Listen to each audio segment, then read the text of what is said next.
आज हम 43वें क्वेश्चन पे आए हैं। निम्नलिखित में से कौन सा अपचायक नहीं है? कौन सा अपचायक नहीं है? तो सही आंसर होगा ऑप्शन नंबर डी, NaNO3। अगला,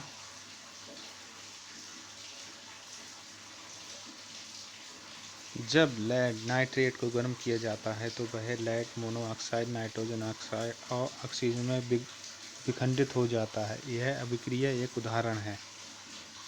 यह अभिक्रिया एक उदाहरण है किसका है? अपघटन अभिक्रिया,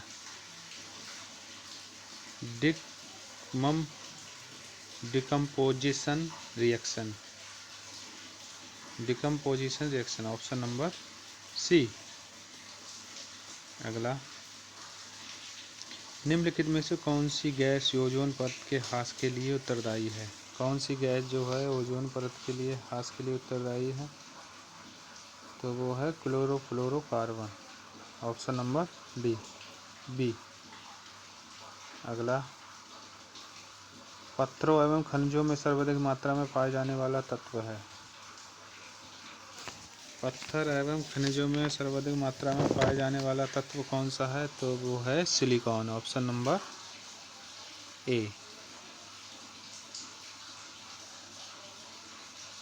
निम्नलिखित में से कौन सी गैस का सर्वोच्च ऊष्मांक है किसका है? Butane, biogas, hydrogen, methane. तो ये है हाइड्रोजन का, ऑप्शन नंबर सी। अगला, रेडियो कार्बन डेटिंग की उम्र ज्ञात करने के लिए किसका प्रयोग किया जाता है? यानी रेडियो कार्बन डेटिंग की उम्र ज्ञात करने के लिए उपयुक्त किया जाता है। रेडियो कार्बन यानी किसकी उम्र निकालता है? तो ये निकालता है जीवाश्म जो धरती में पाए जाते हैं, यानी सड़ गल जाते हैं, उसकी जांच करता है। ठीक है, रेडियो कार्बन डेटिंग। अगला, अमोनियम क्लोराइड के जलीय विलयन की प्रकृति होगी। अमोनियम क्लोराइड के जलीय विलयन की प्रकृति होगी, कैसी होगी? तो ये अम्लीय होती है। ठीक है। अगला, पेट्रोलियम की गुणवत्ता का प्रदर्शित की जाती है। पेट्रोलियम की गुणवत्ता प्रदर्शित की जाती है, इसका सही आंसर होगा।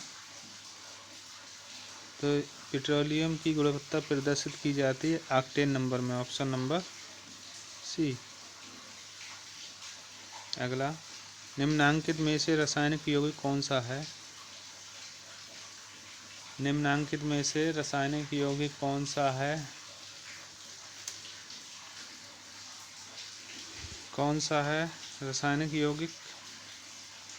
तो ये है ammonia, option number C. Petroleum में का जटिल मिश्रण होता है। पेट्रोलियम किसका जटिल मिश्रण होता है? एथिलीन, एथेन, ट्रिगोलिन या हेक्सेन, साइमोजेसिन, एथिलीन या प्रोपेन, ब्यूटेन। तो ऑप्शन नंबर ए, प्रोपेन और ब्यूटेन का। निम्नलिखित में से कौन पेट्रोलियम का उत्पादन नहीं है? कौन पेट्रोलियम का उत्पादन नहीं है? तो कौन नहीं है? पैराफिन मोम, मिट्टी का तेल, नेफ्थ, मगर मधुमक्खी मोम, ये नहीं, ऑप्शन नंबर बी। अगला, तेल, पानी, गैस किसी कुएं में निम्न आरोही क्रम में विद्यमान रह सकते हैं। आरोही क्रम जो होता है वो छोटे से, यानी 1 2 3 4, ये आरोही क्रम होता है। अवरोही क्रम जो होता है, अवरोही, ठीक है, वो 4 3 2 1 होता है। ठीक, तो कौन सा होगा? पानी, तेल, गैस, ऑप्शन नंबर ए।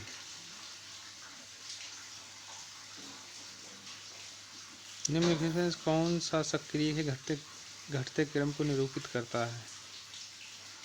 घटते क्रम को निरूपित करता है तो वो है क्लोरीन, क्लोरीन ब्रोमीन से, तरफ ब्रोमीन आयोडीन से, ऑप्शन नंबर ए होगा। ब्रोमीन किस वर्ग का है? ब्रोमीन जो है वो किस वर्ग का है? तो ब्रोमीन है हैलोजन वर्ग का, ऑप्शन नंबर ए। यदि रासायनिक अभिक्रिया संतुलन में हो तो इसका क्या अर्थ है?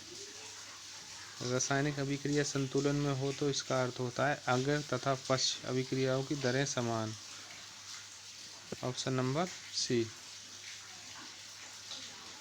अगला,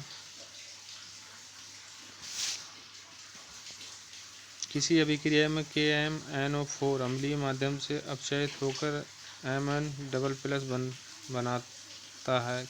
KMnO4 का तुल्यांकी भार होगा, तो ये होता है 1/5 आणविक भार। अगला, K2Cr2O7 में क्रोमियम का ऑक्सीकरण नंबर कितना है? तो ऑक्सीकरण नंबर जो है वो +6 होता है, ऑप्शन नंबर ए। निम्नलिखित में से कौन से ऑक्साइड उदासीन है? कौन से ऑक्साइड जो है वो उदासीन है? तो CO, ऑप्शन नंबर सी। NH3 के उत्प्रेरक ऑक्सीकरण से प्राप्त होता है। NH3 के उत्प्रेरक ऑक्सीकरण से प्राप्त क्या होता है? तो NO प्राप्त होता है। नाइट्रस ऑक्साइड एसिड अम्ल बदलता है, नीले लिटमस को लाल कर देता है। ठीक है, नीले लिटमस को लाल कर देता है। निम्नलिखित में से किसका उपयोग ब्यूटी पार्लर में हेयर सेटिंग के लिए किया जाता है? हेयर सेटिंग के लिए किया जाता है किसका उपयोग? तो ये किया जाता है सल्फर, ऑप्शन नंबर ए। अम्ल वर्षा किस पर्यावरण प्रदूषण से बनती है? अम्ल वर्षा है जो कार्बन मोनोऑक्साइड, कार्बन डाइऑक्साइड या नाइट्रोजन या ओजोन, नाइट्रस ऑक्साइड व सल्फर डाइऑक्साइड। तो अम्ल वर्षा जो बनती है option number D, nitrous oxide व सल्फर डाइऑक्साइड। तो दोस्तों क्लास यहीं समाप्त होती है, तब तक के लिए धन्यवाद।